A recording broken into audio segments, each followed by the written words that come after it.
I never thought I'd see flashing police lights in front of my house because of a flower hose. Yet there I was, standing on my own porch, watering my roses, when the HOA president called the cops on me. 3 board members stood behind her like backup singers, and the lead soprano, Karen Reynolds, was waving her clipboard like a sword. "You're trespassing on HOA property," she screamed. The cop's hand hovered near his holster, and all I could think was, they had no idea.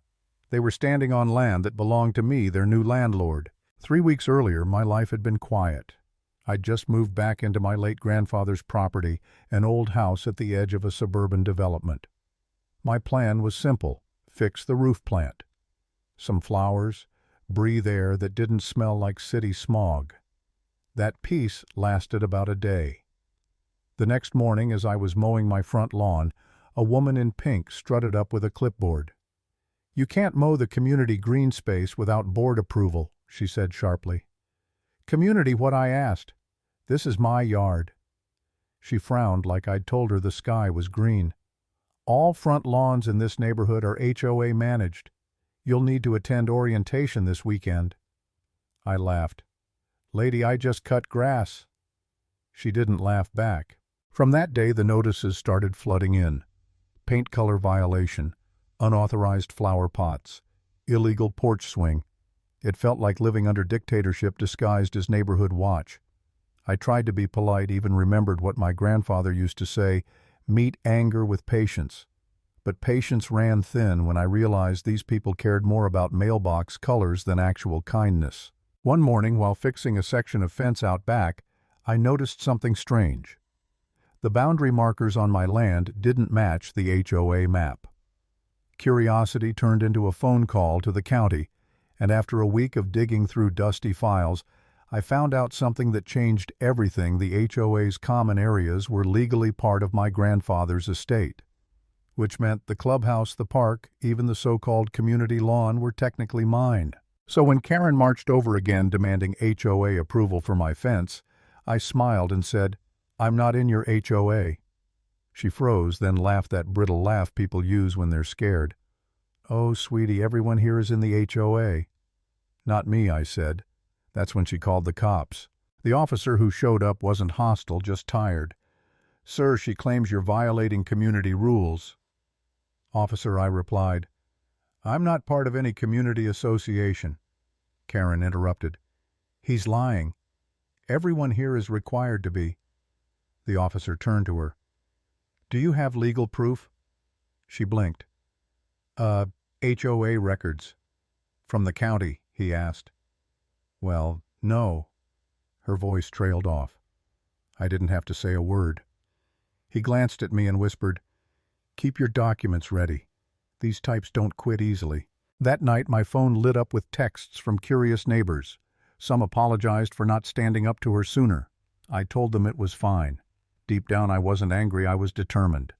My grandfather always said bullies crumble when you stay calm. I decided to test that theory. A few days later a letter appeared on my door: mandatory HOA meeting. Attendance required. Required. I couldn't resist. When I walked into that shiny clubhouse, the room went quiet.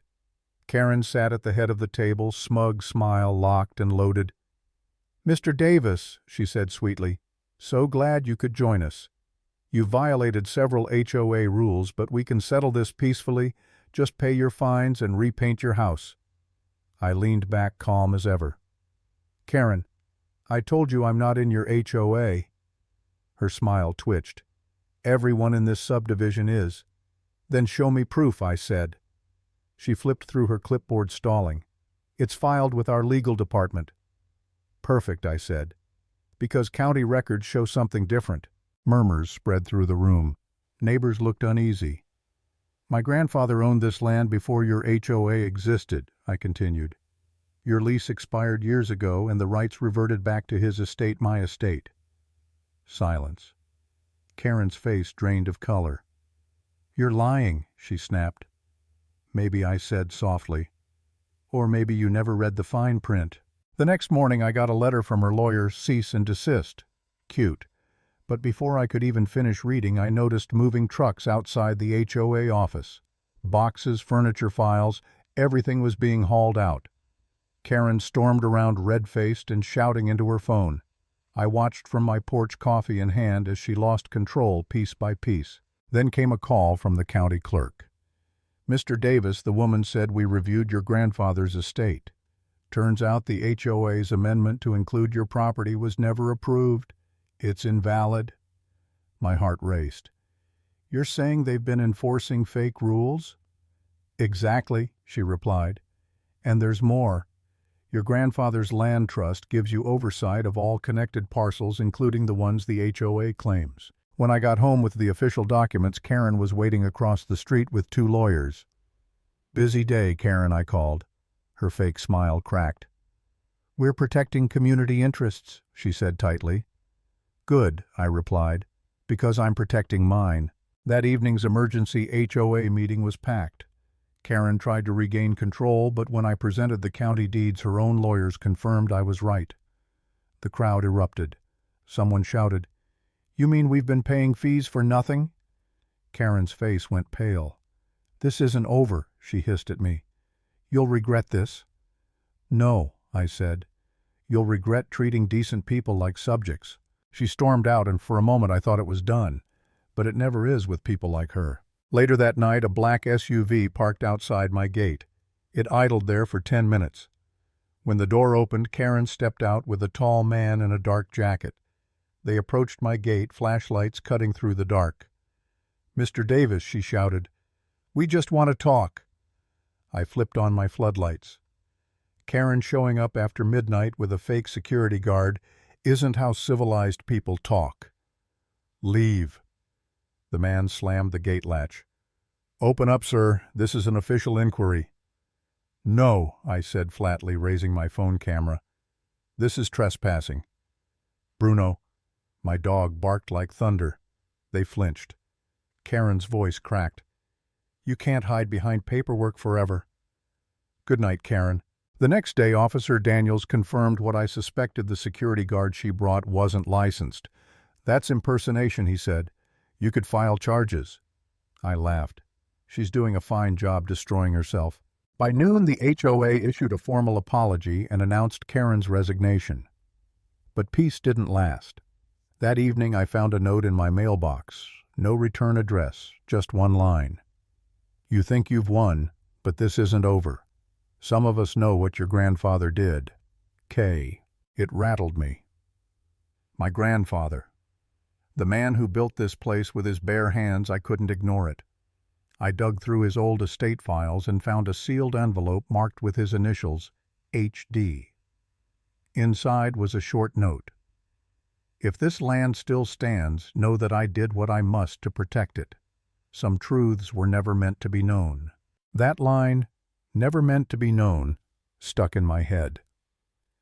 The next morning, I walked to the lake behind the neighborhood, the one everyone thought belonged to the HOA.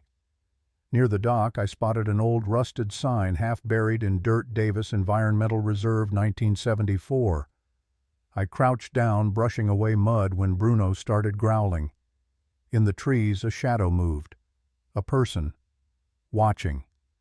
Then gone. That night, rain slammed against my windows, thunder shaking the house. Just before midnight, someone knocked. It was Linda, a kind older neighbor who'd once stood up to Karen. She was drenched and trembling. "Karen came to my house," she said. "She's obsessed. She says your grandfather made a deal about the lake, something hidden." My stomach dropped. Hidden where, Linda whispered, "Under the lake." Hours later, through sheets of rain, I saw flashlights near the water. I grabbed a coat and ran. Karen stood waist-deep in the mud, soaked and frantic, clutching a folder. "You don't understand, Davis," she screamed. "Your grandfather didn't protect this land. He stole it." Lightning flashed across her face, wild and furious. "These are transfer papers from 1975, she shouted. "He bought the land under this neighborhood with funds meant for veterans. He used the HOA to hide it all." I shook my head. "That's impossible." "It's true," she screamed, throwing the folder at me. Papers scattered into the water. She lunged after them and slipped. "Karen," I yelled, running in. I grabbed her arm as she thrashed. "You'll drown." "You don't get it," she sobbed. "He took everything from us. Rain blinded us, mud pulling at our legs. "It's over," I said. "Let it go." She stopped struggling, her voice breaking. "You can't fix everything with kindness." Then she tore free and stumbled into the woods. The next morning, police lights flashed by the lake again. Daniels met me there. "We found her," he said quietly. "She's alive, but barely." Said something about a box under the dock. A box. Hours later, I found it a rusted metal container sealed beneath the boards. Inside were photos, papers, a wooden cross, and one picture of my grandfather shaking hands with businessmen under a sign that read, "Clearway Development Future Site of Davis Estates." On the back in his handwriting, "Forgive me for this." I read the documents inside: land transfers, secret grants, veterans funds. Karen hadn't lied. My grandfather had made a shady deal 50 years ago. The man I idolized had built this neighborhood on a lie. When Daniels came by later, I showed him the photo. "You're not responsible for his sins," he said gently. "You can bury it or bring it to light." I looked out at the lake and finally understood. My grandfather had buried his truth under water, and it nearly drowned us all. The next morning I drove to the county office with the box. "I need to turn this in," I told the clerk. "It proves how this land was really acquired." She hesitated. "You realize this could reopen the case?" "Good," I said. "The truth deserves air." When I returned home, my front door was wide open. Furniture overturned. Bruno barking like mad. She'd been there. On my windshield in red paint were the words, "You can't rewrite the past."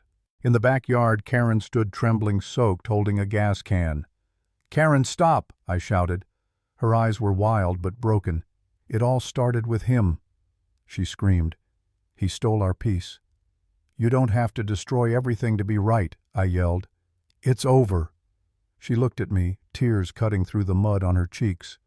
"It's never over when truth burns." She flicked the lighter, then froze as Bruno growled and stepped between us. Her hand shook.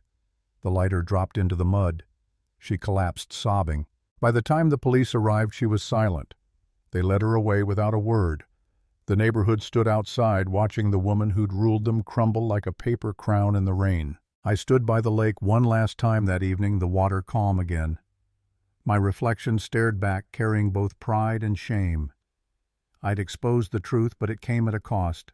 Everything I thought I knew about my family, my home, my peace. Still, as the sun broke through the clouds, I whispered, "I forgive you, Grandpa. But lies don't stay buried forever." Lesson learned. The truth always finds its way to the surface, no matter how deep you try to hide it.